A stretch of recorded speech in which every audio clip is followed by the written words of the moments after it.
দুই শালিক সিরিয়ালের নতুন পর্বে দেখা যাবে গৌরব অ্যাক্সিডেন্ট করে। তখন দেবা গৌরবকে হসপিটালে নিয়ে যায় আর ডক্টরকে ডাকতে থাকে আর বলতে থাকে অ্যাক্সিডেন্ট হয়েছে, তাড়াতাড়ি ডক্টরকে আসতে বলুন। ওইদিকে দেখা যাবে ঝিলিক দেবাকে ফোন করে।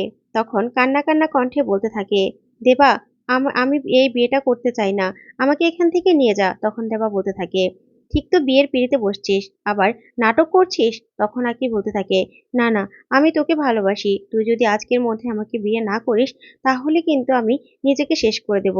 যা শুনে দেবা অবাক হয়ে যায়। ওইদিকে দেখা যাবে আখি বিয়ের কনের সাজে সেজে ফেলে। তখনই একজন বলতে থাকে, ঝিলিককে নিয়ে আয়, বর চলে এসেছে তো।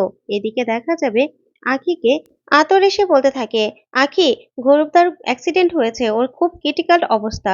যা শুনে ঝিলিক পুরো চমকে যায়, বলতে থাকে, কি বলছো তুমি? তখন আতর বলে, হ্যাঁ, আমাদেরকে এখনই হসপিটালে যেতে হবে। তখনই দেখা যাবে ঝিলিক চিন্তায় পড়ে যায়। তো বন্ধুরা, আজকের আপডেটটি কেমন লাগলো কমেন্ট করে জানাও।